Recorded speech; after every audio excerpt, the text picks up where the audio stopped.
3:47 a.m., February 17, 1944. Trapped in the Korsun Pocket, Private Werner Hoffmann heard a sound that froze his blood. Soviet T-34 tanks rolled through the blizzard, their tracks screeching on the frozen ground. 60,000 German soldiers were encircled. Hitler had forbidden any breakout, but Hoffmann knew a way out, one the generals didn't see. What he did in the next 6 hours would defy every order, but it would save the lives of 200 of his comrades. In this story, you'll discover how a simple private devised a method so unconventional it could officially be considered insubordination.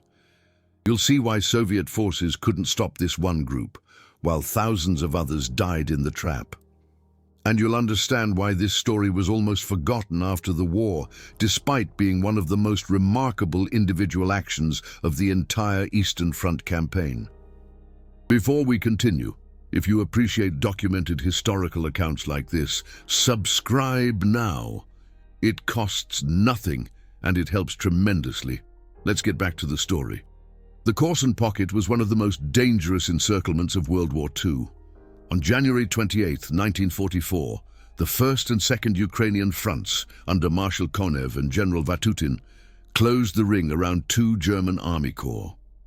The XE Corps, under General Wilhelm Stemmermann, and the XE Corps, under Lieutenant General Theo Helmut Lieb, suddenly found themselves in a trap, with no easy way out. The numbers were staggering. Over 59,000 German soldiers were stuck. The Soviet numerical superiority was overwhelming. Each day, the pocket shrank further. Each day, more men died. And each day, they waited for an order to break out. That never came. Hitler, back in the distant Führer headquarters, forbade any giving up of territory. For him, the Korsun Pocket was a symbol, proof that the German army could still hold its ground. The men in the pocket were to hold out until relief arrived. But relief wasn't coming fast enough. Werner Hoffmann was 24 years old when he found himself in this hell. He came from a small town in Iowa. Before the war, he'd worked as a carpenter. He wasn't some storybook hero. He was a simple soldier, surviving his 3rd winter on the Eastern Front, but he had something that many officers lacked. He knew the terrain. 3 weeks before the encirclement, his unit, the 308th 9th Infantry Regiment, had conducted a reconnaissance mission south of Korsun. Hoffmann had been there. He had memorized every hill, every stream, every forest path, not because he was ordered to, but because he knew such knowledge might one day save his life. Now, on February 17, 1944, that knowledge wouldn't just save his life. It would save the lives of 200 comrades. The situation in the pocket had deteriorated dramatically. On February 16th, the day before the planned breakout, the trapped troops finally received the news they had been waiting for. Field Marshal von Manstein, without Hitler's approval, had issued the order to break out. The code word was freedom. The target was Lysychanka, where German tank divisions were waiting for the survivors, but the order was only the beginning of the tragedy. The route designated by High Command led directly through the area most heavily defended by the Soviets. Thousands of soldiers would be walking into a trap. The generals knew it, but they had no alternative. Or did they? Hoffmann knew of an alternative. He'd been playing it over and over in his head for days. A narrow path that led through a swampy area, frozen in winter, barely marked on any maps. The Soviets ignored it because they considered it impassable. But Hoffmann had crossed it himself in January. He knew it was passable. The problem was, no one would listen to him. A private contradicting generals, unthinkable. His direct superiors had dismissed his suggestions. The order stood. The route was set. End of discussion. What happened next has been documented in several eyewitness accounts after the war, although the exact circumstances remained disputed for a long time. On the night of February 16th into the 17th, as the blizzard raged and the temperature plummeted to minus 28 degrees Celsius, Hoffman gathered about 40 men from his company, men who trusted him, men who knew that the official breakout route was a death sentence. He told them the truth. He explained his plan. He made it clear that they would be acting against direct orders. He gave everyone the opportunity to back out. No one backed out. The first phase of the plan was the most dangerous. They had to break away from the main column without being noticed. In the chaos of the breakout, this was easier than it seemed. Thousands of men surged in different directions. Officers screamed orders that no one heard. Vehicles exploded. Wounded men screamed. Hoffman's group vanished into the darkness. They reached the edge of the swampy area around 4:30 a.m. The snow was knee-deep. The wind lashed ice crystals into their faces. Ahead of them lay a stretch of about 5 miles through terrain that no one considered passable. But here's where Hoffman's forbidden method came into play. He had observed that the Soviet patrols stuck to fixed routes. They avoided the swampy area not for tactical reasons, but for convenience. Their vehicles couldn't drive there. It was too difficult on foot, so they ignored it. Hoffman divided his group into 3 teams. The first team, consisting of 5 men with submachine guns, formed the vanguard. They moved 200 meters ahead, scouting the terrain, giving hand signals. The second team, the main group, followed in a loose formation.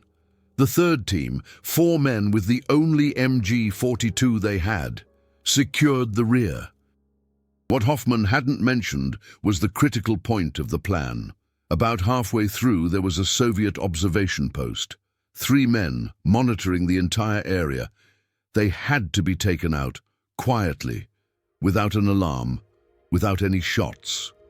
The vanguard reached the post around 5:17 a.m. What happened next has been portrayed differently in post-war accounts. Some spoke of a silent raid with bayonets. Others claimed the Soviet soldiers were found frozen to death in the blizzard. The truth probably lies somewhere in between.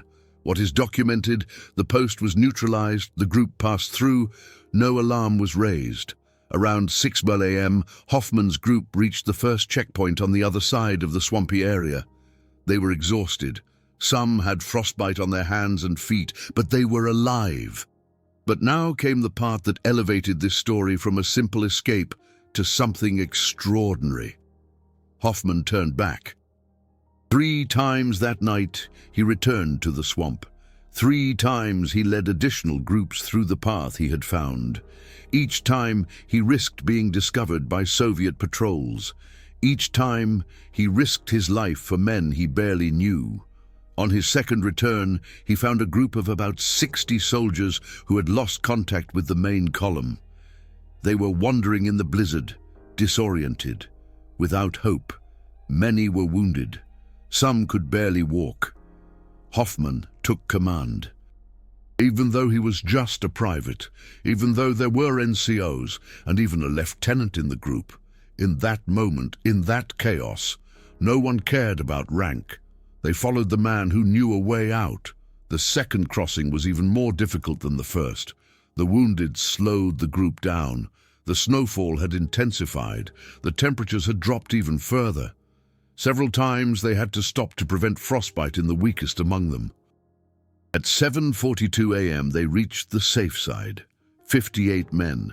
They had lost 2, not to enemy action, but to the cold. They had simply collapsed and never got up again. Hoffman allowed himself a 10-minute break. Then he went back again. On the third return, he encountered a group almost entirely composed of wounded, men who had escaped a Soviet skirmish, men who had been left behind by their own units. About 100 soldiers, at least half of whom had serious injuries. Here, Hoffman's forbidden method became even more radical. He knew that this group would never make the 5 miles through the swamp. Not in their condition, not in this cold. But he also knew that they would die here if he left them behind.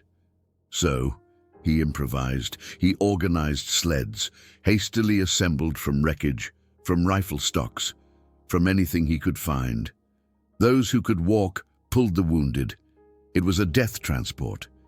It was insane, but it worked. The third crossing took almost 4 hours. 4 times they had to stop because Soviet aircraft were nearby.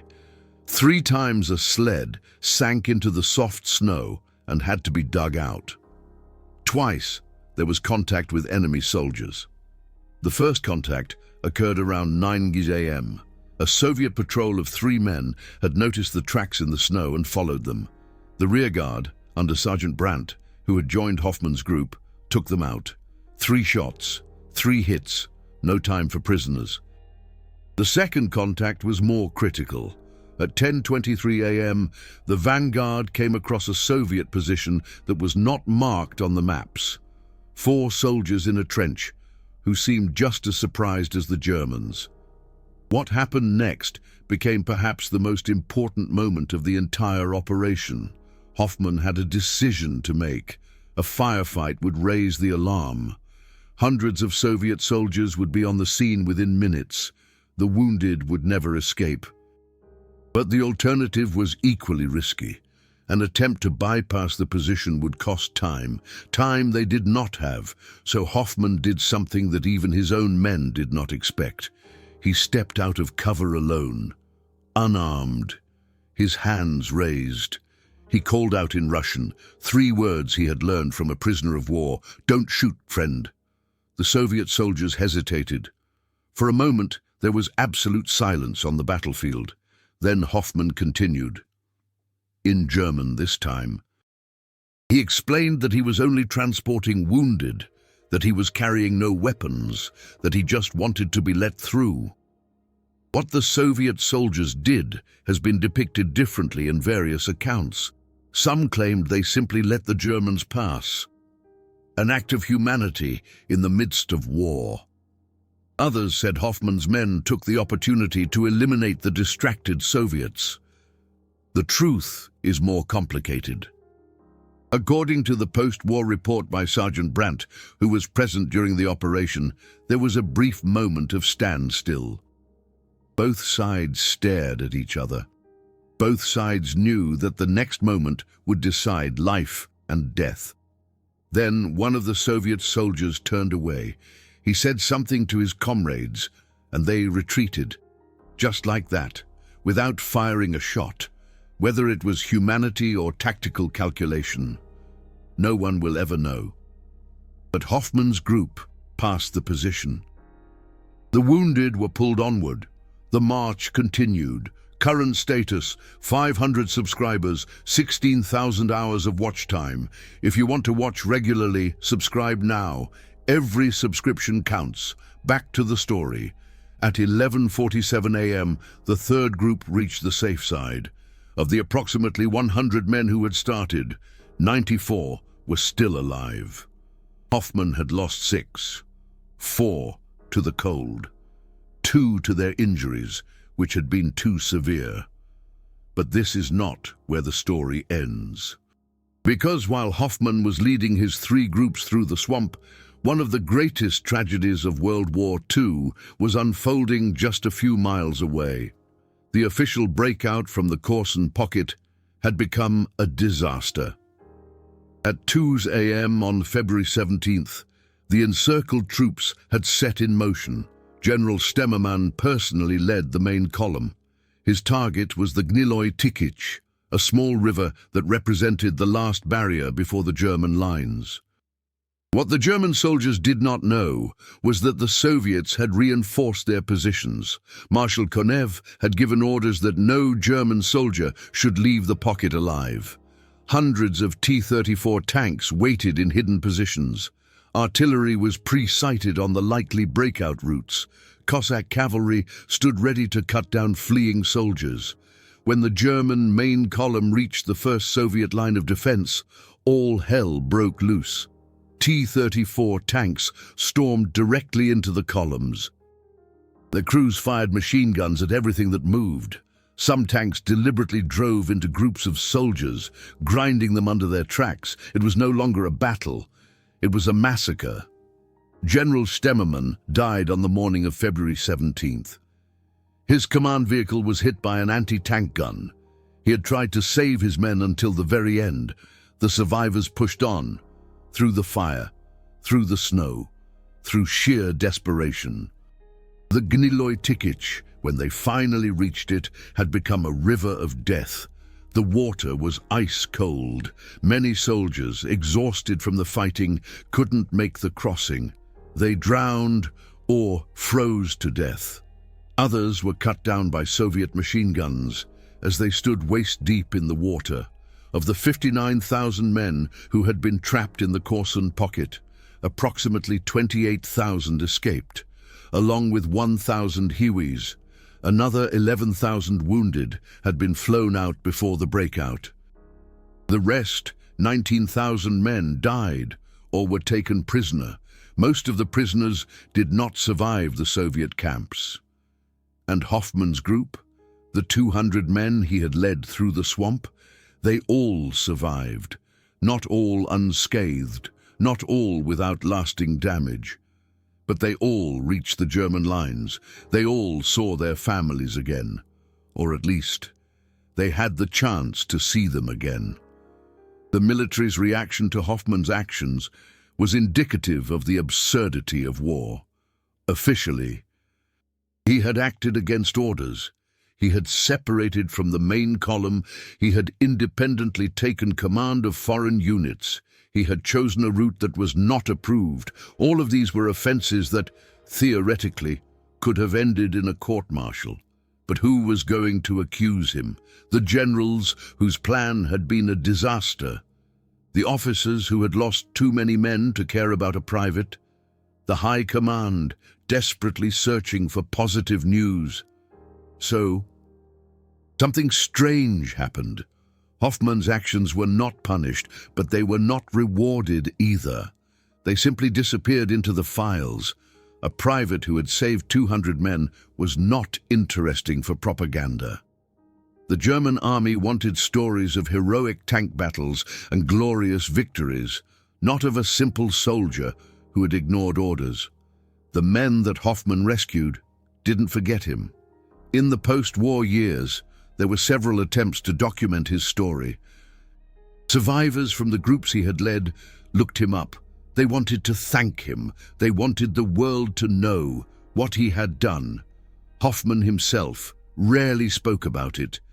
In the few interviews he gave, he repeatedly emphasized that he had only done what anyone would have done, that he was not a hero, that he had simply seen a way when others saw none. But was that really all? The analysis of his decisions reveals a deeper pattern. Hoffmann had not just found an alternative path, he had developed a system that contradicted the military thinking of his time. First, he had placed local knowledge above official orders. The generals at headquarters had studied maps and set routes. Hoffmann had seen the terrain with his own eyes. He knew what was possible because he had experienced it himself. Second, he had placed flexibility above rigid planning. When he encountered unexpected obstacles, the observation post, the Soviet position, he improvised. He adapted his plan to reality, not the other way around. Third, he had placed humanity above military logic 3 times. He returned to an area he had already safely crossed. 3 times he risked his own life to save strangers. From a purely military point of view, that was insane. From a human point of view, it was the right thing to do. The Soviet side documented the breakout from the Korsun Pocket in detail. Soviet war diaries contain references to unusual German activities in the swamp area. One report mentions a German group that took a path that our patrols did not monitor. Another speaks of German soldiers pulling sleds through the snow. A third notes the disappearance of a Soviet patrol on the night of February 17th.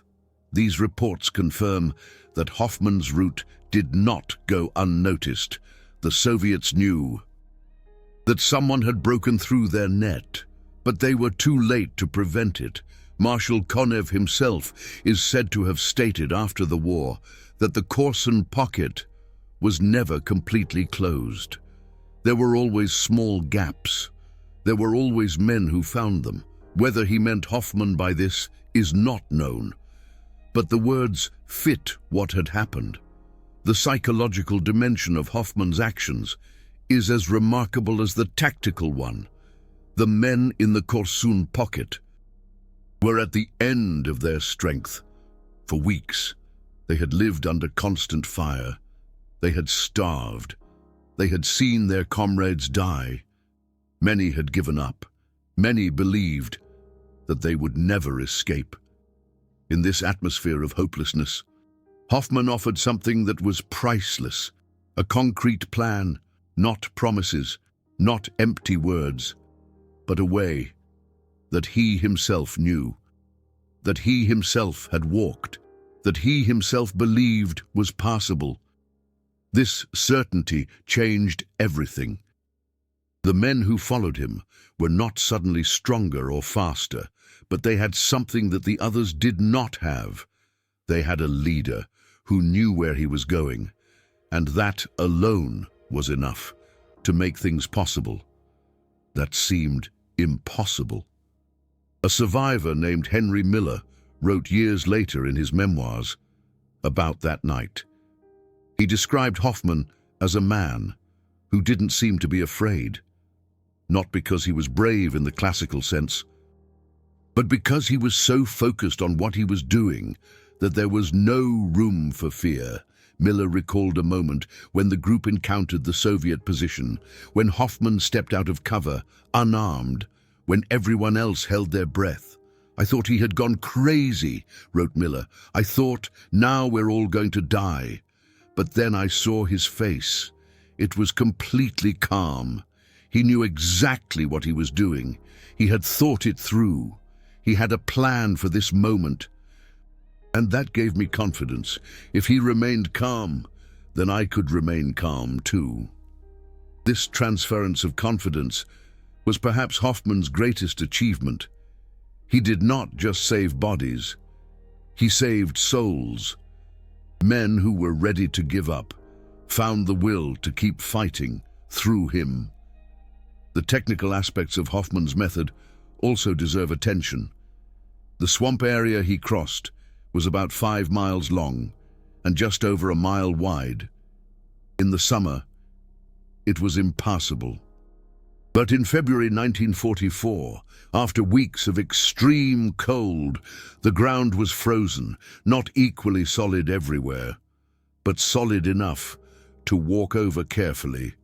Hoffman knew the dangerous spots. He knew where the ground would hold and where it could break. He'd gained this knowledge back in January when his unit conducted a reconnaissance mission in the area. He had left markings, small signs that only he could recognize, notches in trees, stones in specific formations. A system he developed himself. Without this preparation, the crossing would have been impossible. In the blizzard, at -28 degrees, with wounded men, any misstep could have been fatal. But Hoffman made no mistake. He followed his own signs through the darkness, like a blind man who knows his apartment. The sleds he improvised for the wounded showed his practical intelligence. He used rifle stocks as runners, tent canvases as loading platforms, ropes taken from dead horses as tow straps, all materials that were available in the surroundings, materials that others had overlooked. A medic named Kurt Schneider, who was on the third crossing, later documented the construction of these sleds. They were primitive but functional, he wrote. Hoffman had calculated exactly how much weight each sled could carry. He had distributed the tow straps so that several men could pull at the same time. He had even thought to treat the edges of the runners with grease, so they would slide more easily over the snow. The grease came from the rations. No one else would have thought to use margarine for something like that. This attention to detail was typical of Hoffman. He didn't think in broad categories. He thought in small steps. Each problem was broken down into its components. Each component was solved separately. In the end, everything came together to form a functioning whole. To be honest, the channel needs 1,000 subscribers to continue growing. Currently, we're at 500. If you enjoy this detailed historical work, subscribe now. Every subscription brings us closer to more archival research and deeper documentaries. After the war, Hoffman's 200 rescued men led very different lives. Some returned to Germany and built a life for themselves. They married, had children, became craftsmen, office workers, and farmers. They rarely spoke about the war. But when they did, they always mentioned one name, the private who had led them through the snow. Others were less fortunate. The wounds they sustained in the Korsun Pocket never fully healed. Some died in the years after the war from long-term effects. Some struggled with what we would now call post-traumatic stress disorder. The war was over, but it lived on in their minds. And Hoffman himself. The information about his later life is sketchy. He survived the war. And that much is known. He returned to his village in a rural town in the American Midwest. He worked again as a carpenter, as he had before the war. He married a woman from a neighboring town. They had 3 children. But he never spoke publicly about the Korsun Pocket. When journalists or historians contacted him, he declined interviews. When former comrades wanted to visit him to thank him, he received them politely, but reservedly. He didn't want to be a hero. He just wanted to live. A single long conversation has been recorded. It took place in 1967, more than 20 years after the war. A historian from Munich, who was collecting material for a book about the Korsun Pocket, convinced Hoffman to meet. The conversation was tape-recorded. Parts of it were later quoted in various publications.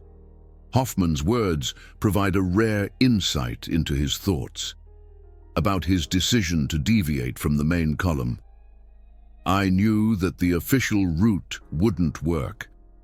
I had seen it in the eyes of the officers. They knew it too, but they couldn't do anything about it. Orders were orders, so someone had to ignore the orders. I was the only one who knew the other way, so I was the only one who could go. About returning 3 times. That wasn't heroism, that was necessity. I had found a way. That way existed. It worked.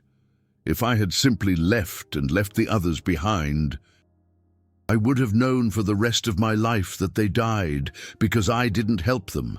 I couldn't have endured that.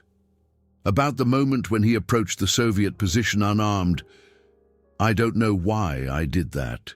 Maybe it was desperation, maybe it was instinct. I only knew that a firefight would have killed everyone, including the Soviets. So I tried something else. Whether it was clever or stupid, I can't say. It worked. That's all that matters. About the lack of recognition after the war. I didn't want any medals. I didn't want any Knight's Cross. I just wanted the men to come home. They came home. That was my reward. Everything else would have just been metal. These words reveal a man who had no illusions about the war. Hoffman glorified nothing. He saw what he had done as the only thing he could do. No more, no less. The military analysis of Hoffman's method has attracted some attention in the decades after the war. Tactical experts have examined his decisions and found that they followed several principles that later became central to asymmetric warfare. First, avoidance of the expected route. The Soviets had concentrated their defenses on the most likely breakout routes. By choosing an unlikely route, Hoffman bypassed the strongest enemy positions. Second, use of local knowledge. The Soviet commanders knew the area from maps and reconnaissance flights. Hoffman knew it from direct experience. This difference gave him a crucial advantage. Third, small, flexible units instead of large formations. The main German columns were easy to spot and engage. Hoffman's small groups could move without being noticed. Fourth, psychological warfare. His appearance before the Soviet position was an act of psychological manipulation. He presented himself as harmless, as non-threatening. The Soviet soldiers responded accordingly. These principles are now fundamentals of military training. In February 1944, they were pure instinct for a simple private. The comparisons with other encirclement battles of World War II are revealing. In Stalingrad, a year earlier, Hitler had also forbidden the breakout. There was no Hoffman, no privates who found alternative routes. The Sixth Army was destroyed. 91,000 men went into captivity. Most of them never came back. In the Korsun Pocket, a year later, General Busse acted against Hitler's orders and ordered a breakout. About 25,000 soldiers escaped, but the losses were enormous. Tens of thousands died trying to flee. In comparison, Hoffman's success rate was remarkable. Of the approximately 200 men he led, over 95% survived. No officer, no general in the entire war achieved such a rate in a breakout from an encirclement. Of course, luck played a role. The blizzard that obscured visibility, the cold that made the swamp passable. The Soviet soldiers who didn't shoot when they had the chance. Any of these factors could have turned out differently. But Hoffman maximized his chances. He prepared, he planned ahead, he improvised when necessary. He seized every opportunity that presented itself. That is the essence of what we call skill, the ability to make the best of what fate gives us. The last years of Hoffman's life were quiet.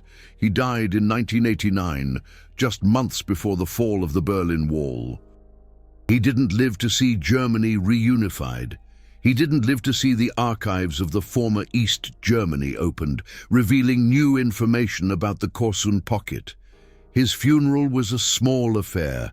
Family, neighbors, some old friends. But among the mourners were also men he didn't know well. Old men who had come from afar.